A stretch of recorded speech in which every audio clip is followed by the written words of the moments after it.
So use the mic. Just let it go. Okay. When do I do it? Now? Yep.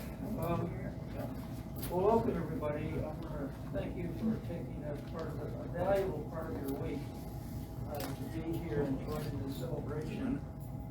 And welcome to the Kanawha City Health Center. This is one of, well, it's a, let me start again. Welcome to the Kanawha City Health Center.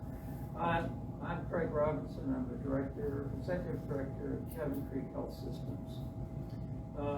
Cabin Creek Health was organized in 1973 by, what? A little. Cabin Creek, is that better? Yeah.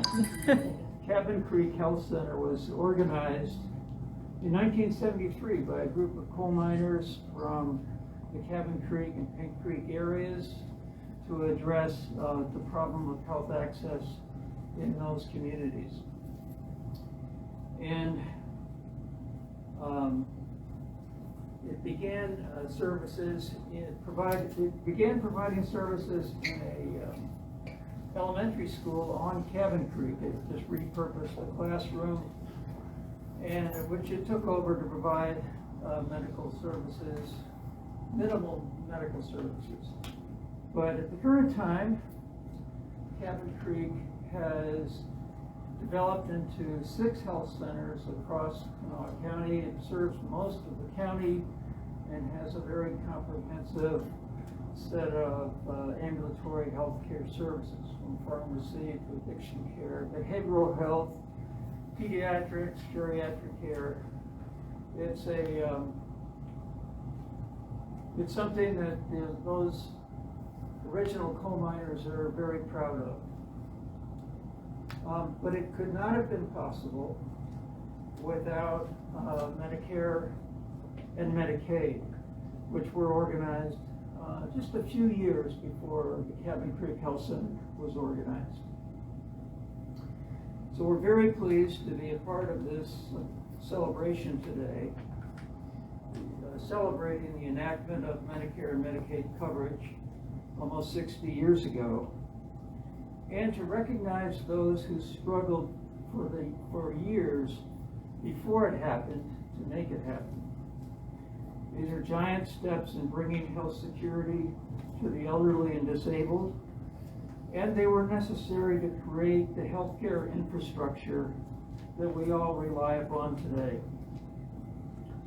We also celebrate those who continue to struggle to protect and build upon those earlier achievements in obtaining health equity for all of us.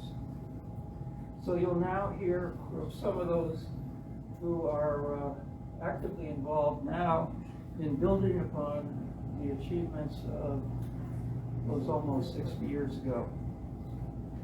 Thank you. I'm going to introduce now Jessie Zuckett from the Citizens Action Group to start us off. Thank you, Craig. Thank you. And I want to thank everybody for coming out today to help celebrate the 57th birthday of Medicaid and Medicare.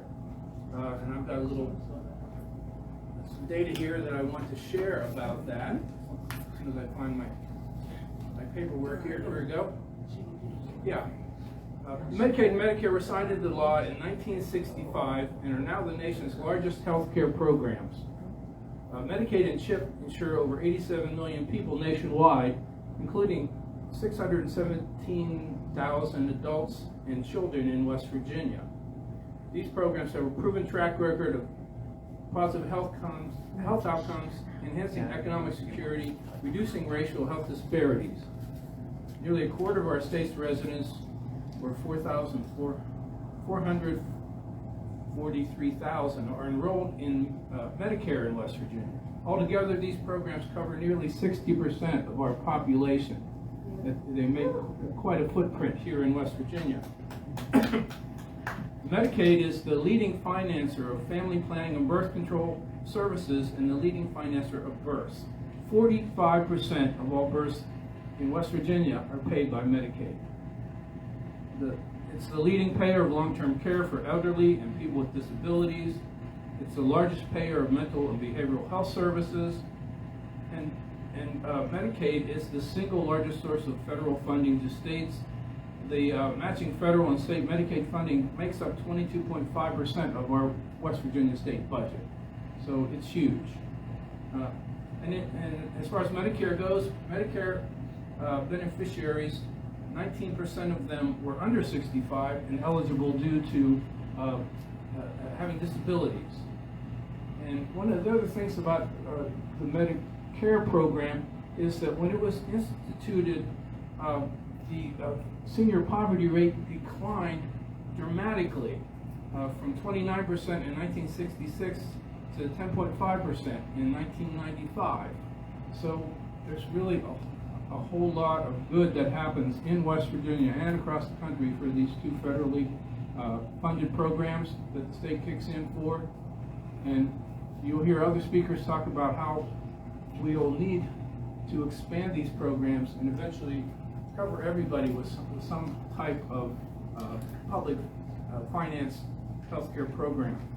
And to that effect, I'm going to call up our next speaker, which is Dr. Jessie Ice, who's Executive Director of the West Virginians for Affordable Health Care. Dr. Ice.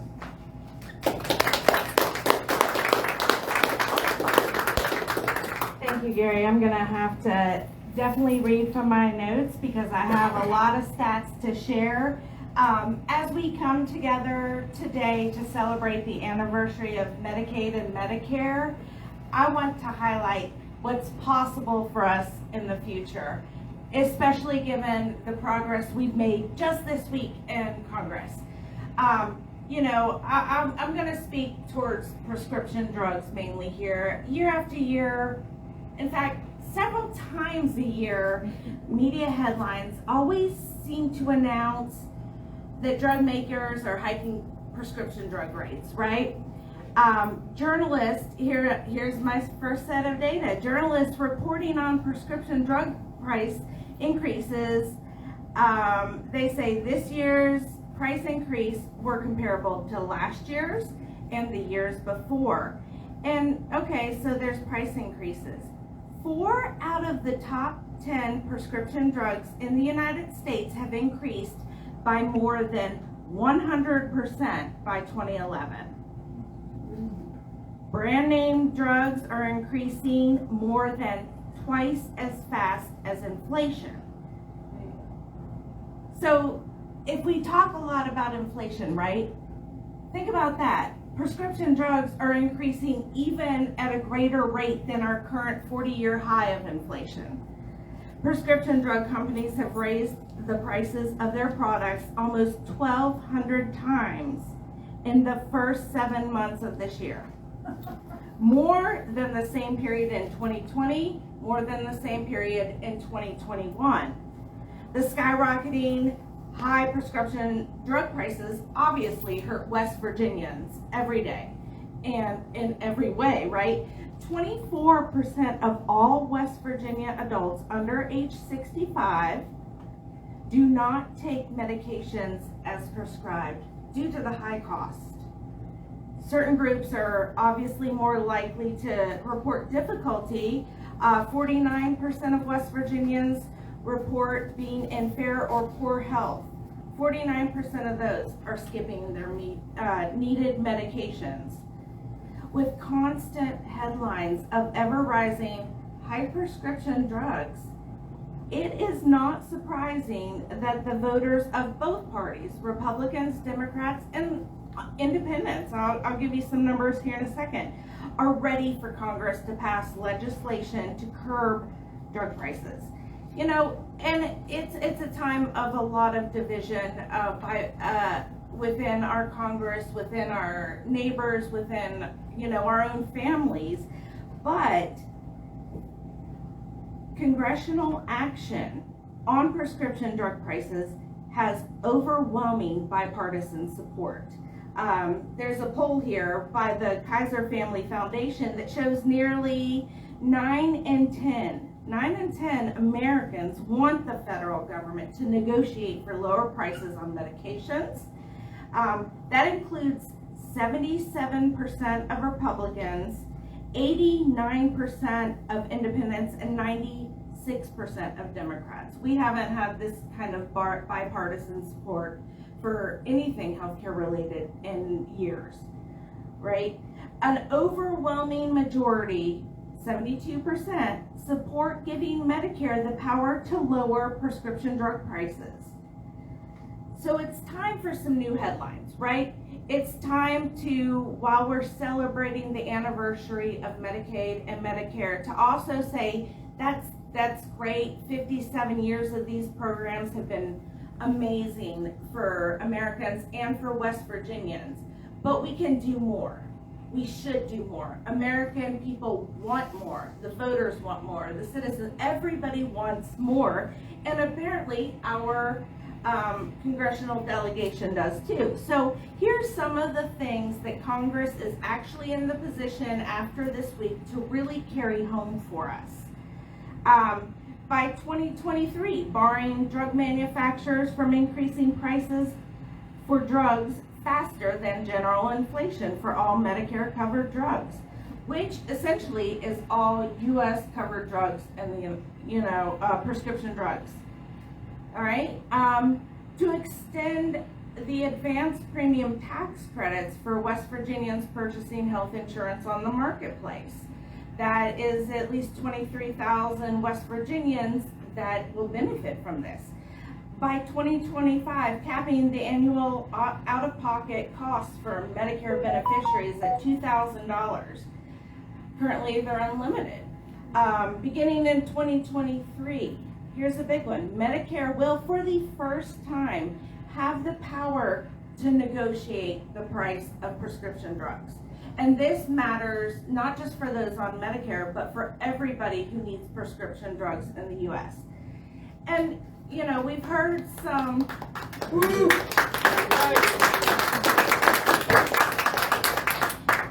And we've heard, talk about how we're going to pay for this. What's the pay for?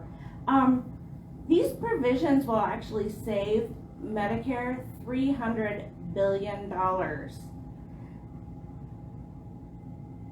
It's not taking away from the program, it's helping it. It's helping all of us. And here's the headline for drug companies.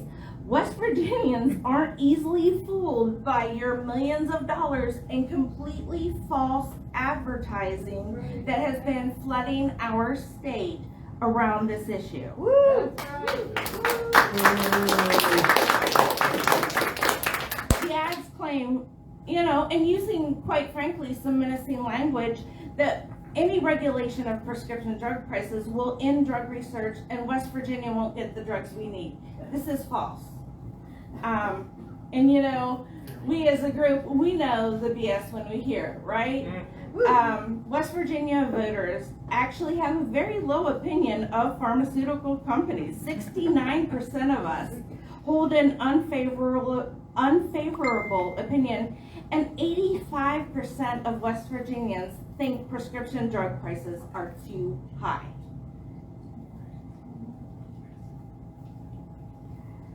So I would like to give a quote here that I have from Timothy Lash, president of the West Health Policy Center. The pharmaceutical industry has tried to instill fear in the American public that federal legislative proposals to reduce drug spending would threaten access to innovative life-saving drugs. West Health and Johns Hopkins findings clearly refute that claim. Large drug makers are so profitable they could maintain their current investment in research and development, R&D, and their standing as the most profitable industry, even if they lose significant revenue. So we're not losing out by negotiating. Our drug pharmaceutical companies, they're not losing out either. They still have all the capacity for R&D. In fact, the federal government pays for most of the research and development. So, you know, in conclusion, I guess I would like to say that Congress has been making headlines this past week about the ability to change life for West Virginians. And I would like to say that, you know, on the 57th anniversary of Medicaid and Medicare, that we recognize that these programs are essential to West Virginians and that we can build on them and do more. Thank you. Woo.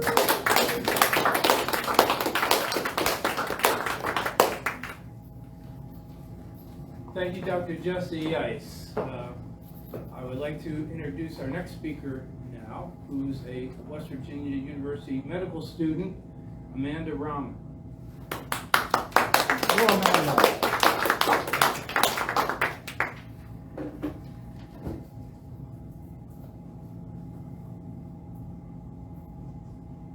Hello guys, my name is Amanda Rahman. I'm a third-year medical student with the WVU School of Medicine. And I'm here today speaking on behalf of Students for a National Health Program, West Virginia. As future doctors, we advocate for the protection, improvement, and expansion of Medicare, not just for seniors, but for all West Virginians. Today though, in celebration of the creation of Medicare, we must make some noise against the corporate takeover of traditional Medicare by middlemen known as direct contracting entities, or REACH. Medicare is not for sale.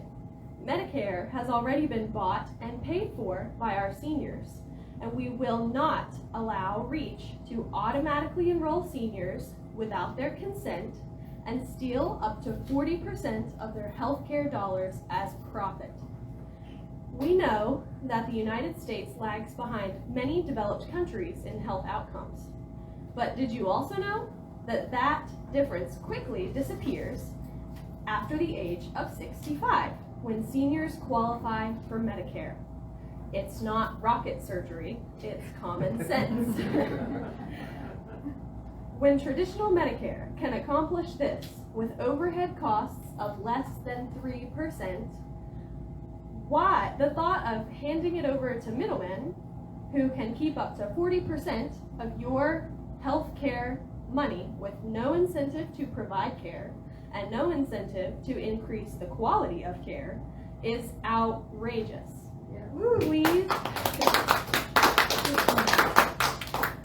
Please contact your elected representatives today and let them know that it's unacceptable and we will not stand for it.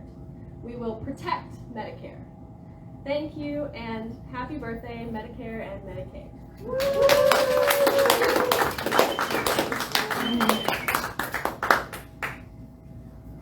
Thank you, Amanda. It's very inspiring to hear that there is a student chapter, Physicians for a National Health Program, and to have you here to speak with us today. Our next speaker is Dr. Kenneth Wright, who is associated with the West Virginia chapter of Physicians for a National Health Program. Dr. Wright. Oh, it's such a good talk that Amanda gave. I'm just going to put a little bit of icing on the cake she baked here. Happy birthday to Medicare. Originally envisioned by President Harry Truman as national health insurance for all Americans, Medicare was signed into law in 1965, covering people 65 years or older. This was later expanded to cover people with chronic disability and those on hemodialysis. It has proven to be a popular and cost-effective program. Unfortunately, it has also proven to be an attractive target for private companies seeking to increase their profits. In 2003, so-called Medicare Advantage programs were added, turning over the management of health care to private companies. Studies have shown that Medicare Advantage programs cost the federal government more than traditional Medicare. A large number of patients switch from Medicare Advantage to traditional Medicare in their last year of life, suggesting that the program does not meet the needs of patients requiring complex and expensive care.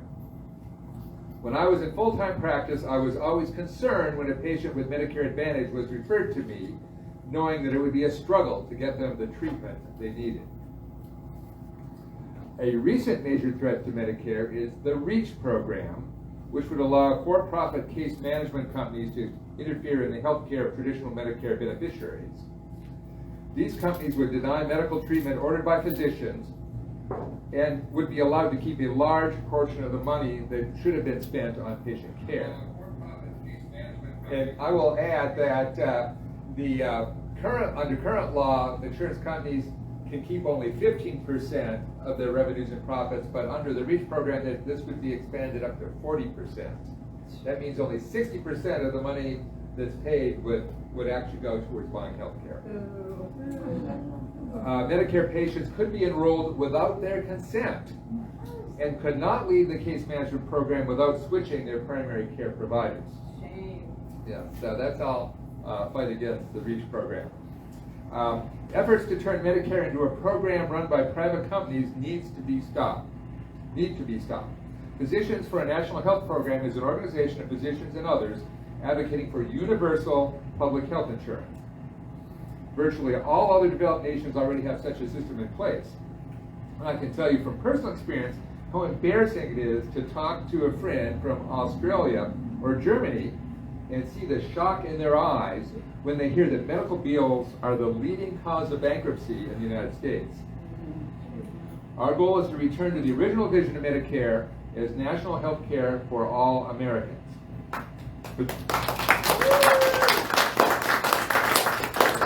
Physicians for a National Health Program stands for Improved Medicare for All, an insurance program that is non-profit, single payer, and federal. Thank you.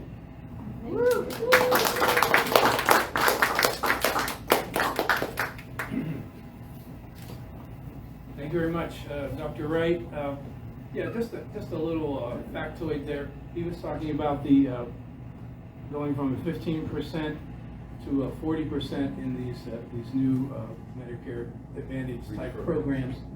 And what that is called a medical loss ratio, right? Right.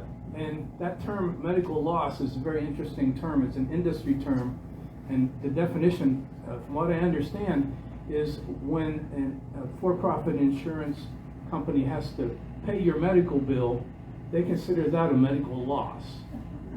Okay, so that's their mindset. So think about that for a minute. Anyhow, and so finishing the job, we need to really finish the job. Congress needs to finish the job. So we have a bill in Congress right now that's called the Inflation Reduction Act, and it, as Dr. Jesse said, it will allow Medicare to negotiate drug prices. It'll keep ACA premiums lower. It will tax the wealthy and the tax dodging corporations with the minimum tax so that everybody's paying their fair share.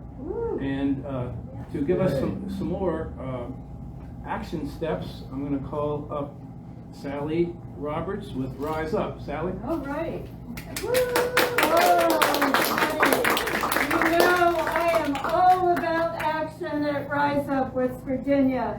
And so we've got 2 calls to action.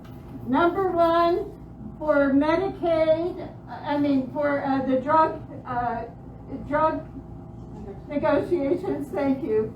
Please call our Senator Manchin, who introduced his bill, which will allow Medicare to negotiate with companies to bring down our drug prices.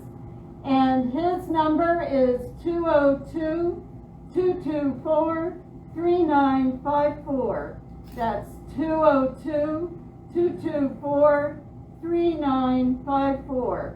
Call Senator Manchin, thank him for introducing the Inflation Reduction Act of 2022, and tell him you support his bill to lower drug prices for everyone by allowing Medicare to negotiate our drug prices. And we are all about people over profits, and so we want to protect Medicare. We want to expand Medicare, and we want to protect our traditional Medicare for people today. So please call President Biden call the White House and ask him to do away with the ACO REACH program. We don't want ACO REACH. We are asking him to protect traditional Medicare and keep Medicare strong for those of us who are older today and those in the future. And the number for the White House is 202-456-1111. That's 202-456-1111. Because everyone wants people over profits. So make sure you take these actions today, and we can get this done, everyone. Woo!